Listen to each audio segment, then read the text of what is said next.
आजकल social media में एक नाम बहुत ही प्रचलित है, अभय सिंह, आईआईटी बाबा।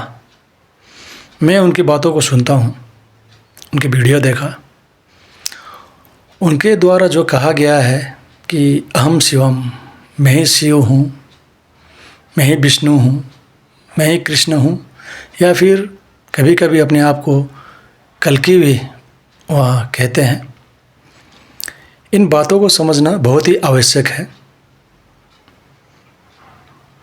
मैं यहाँ उनका विरोध करने यहाँ नहीं आया हूँ।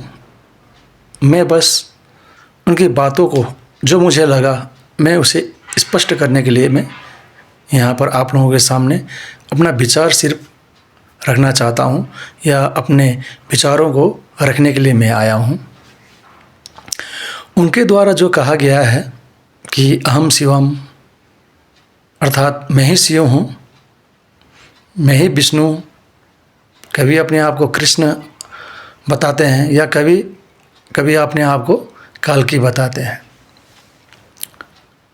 तो यहाँ समझने की आवश्यकता यह है कि वे किस भाव से ऐसी बातें बोल रहे हैं, और हम सब जितने भी हैं उनके बातों को हम किस भाव से हम लोग ग्रहण कर रहे हैं। यहाँ पर वे जितने भी अपने आप को प्रस्तुत कर रहे हैं, कभी शिव, कभी विष्णु, कभी कृष्ण, कभी काल्की, तो हमें विचार यह करना है, हमें यहाँ ये ध्यान देना है कि उन्होंने कभी भी जो हमें दिखाया जाता है या हमें बताया जाता है, शिव के भौतिक रूप, विष्णु के भौतिक रूप, कृष्ण और काल्की के भौतिक रूप जो हम चित्र में देखते हैं या शास्त्रों में जिसका वर्णन है, तो उन्होंने कभी भी उस रूप को उन्होंने प्रस्तुत नहीं किया है। उन्होंने शिव के गुण को,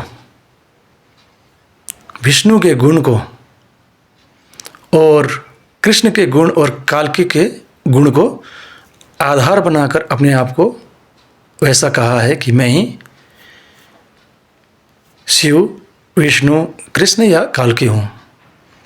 लेकिन हम जो साधारण व्यक्ति लोग हैं, जनता लोग हैं, शिव, विष्णु, कृष्ण, काल्की या किसी भी देवी देवता का जब नाम लिया जाता है या हमें किसी के द्वारा बोला जाता है, तो हमारे मस्तिष्क में बस उनका छवि किस रूप से उभरता है, जैसा हमें चित्रों में दिखाया गया है।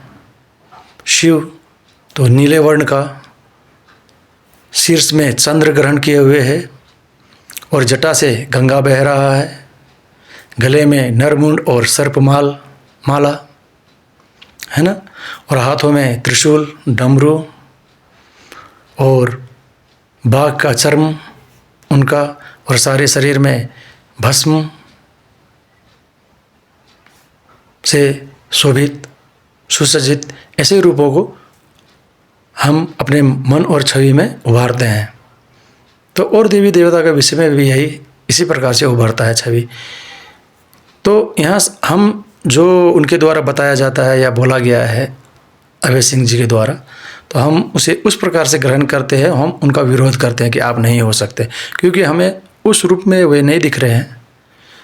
उनके शीर्ष में कोई चंद्र भी नहीं है, जटा से गंगा भी नहीं बह रहा है ना, हाथों में त्रिशूल डमरू कुछ नहीं है। तो इस प्रकार से हम उनका विरोध करते हैं।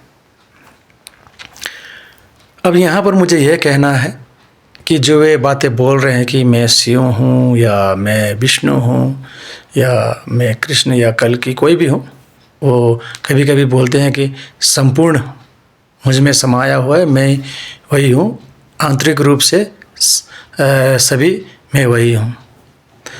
तो यहाँ पे बस मैं अपने विचारों को प्रस्तुत करते हुए बस यही कहना चाहता हूँ कि उदाहरण के तौर में अगर वे अपने आप को ऐसा कह रहे हैं, क्योंकि ईश्वर का अंश उनके अंदर है और वही ईश्वर हैं। तो ईश्वर का अंश सभी संपूर्ण जितने भी प्राणी हैं, हम मनुष्य वर्ग सिर्फ ना होकर जितने भी और भी प्राणी हैं, पशु पंक्षी जितने भी हैं, सभी में ईश्वर का ही अंश है और सभी ईश्वर के ही प्रारूप हैं। और इसे साधारण करके या इसको अच्छे तरीके से बताया जाए तो मैं बस एक बात कहना चाहता हूँ कि जिस प्रकार हम अगर समुद्र से एक बूंद समुद्र का पानी अगर निकालते हैं तो उस बूंद में समुद्र के पानी में जो गुण है उससे रत्ती भर भी अंतर नहीं होगा। सभी गुण समुद्र के पानी में जो है उस बूंद में भी है, मगर हम उसे समुद्र नहीं कह सकते, क्योंकि समुद्र के गुण होते हुए भी वे समुद्र से बहुत भिन्न है। बहुत रूप में, बहुत बातों में वो भिन्न है। समुद्र में है जो वहाँ पे उसके अंदर में भौतिक रूप में भी या अभौतिक रूप में भी बहुत कुछ समाया हुआ है, ग्रहण किए हुए है समुद्र। समुद्र में कितने प्राणी लोग हैं, कितने रत्न हैं, अमृत भी है, विष भी है, मगर उस पानी में समुद्र के जल का मूल तत्व के अलावा और कुछ भी समाया हुआ नहीं है।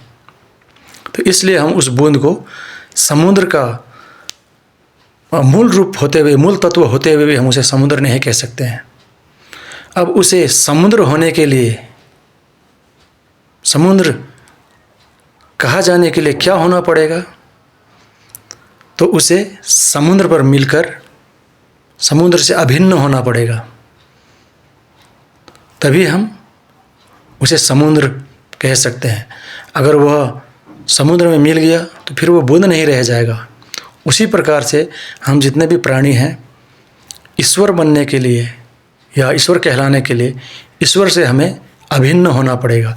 अगर हम जिस दिन ईश्वर से अभिन्न हो गए, हम ईश्वर में समा गए, तो हम नहीं रह जाएंगे। तो अभी बहुत कुछ करना है वैसा उस स्थिति को प्राप्त होने के लिए। तो इसके लिए श्रवण, मनन और चिंतन। श्रवण हमें जानकारी के लिए है, मनन हमें अब वो उसका परीक्षण करने के लिए है, और चिंतन उसे प्राप्त करने के लिए है। चिंतन अर्थात ध्यान। ध्यान एक मार्ग है प्राप्त करने के लिए। तो ध्यान बिना हम कभी भी उस परम स्थिति को हम प्राप्त नहीं कर सकते, और ध्यान का अभ्यास न करके हम अपने आप को परिणाम प्राप्त कर चुके हैं या हम उस स्थिति में हैं, यह कहना शायद मेरे विचार में एकदम सही नहीं बैठता है। यह मेरा विचार सिर्फ है, मैं किसी के अंदर झांक के नहीं दे सकता कि वह अंदर से क्या है या क्या नहीं है। इसलिए मैं उनका विरोध भी नहीं कर रहा हूँ, लेकिन कई बातों में मैं उनका समर्थन भी करता हूँ, उनके बातों को, विचारों को। जब वे शून्यता के बारे में बातें करते हैं तो लगभग वे शून्यता के एकदम जो शून्य के विषय में है वे करीब करीब पहुंचकर वैसा बातें करते हैं। मैं इसलिए ये कह रहा हूँ करीब करीब सिर्फ पहुंचते हैं, क्योंकि शून्य वो जो साक्षात्कार कर लेता है तो फिर वो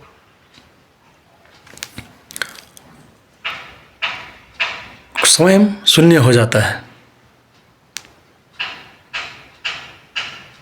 स्वयं वह सभी विषय वस्तुओं से मुक्त होकर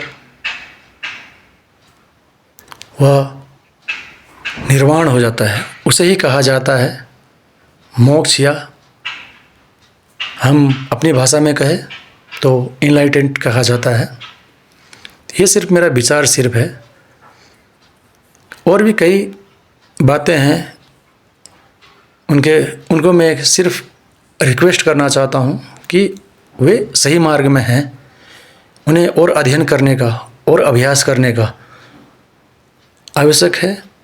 तो इन सभी बातों से जो अभी मीडिया लाइमलाइट में वो अभी स्टूडियो में जाकर या कहीं भी जाकर जो अपने विचार सब रख रहे हैं कि अभी वो समय शायद अभी पूर्ण रूप से नहीं आया है। तो वो अध्यात्म के मार्ग में अच्छी तरीके से अभ्यास करें, अच्छी तरीके से अध्ययन करें। ये आवश्यक नहीं है कि वे किसी के द्वारा निर्देशित मार्ग पर ही चले।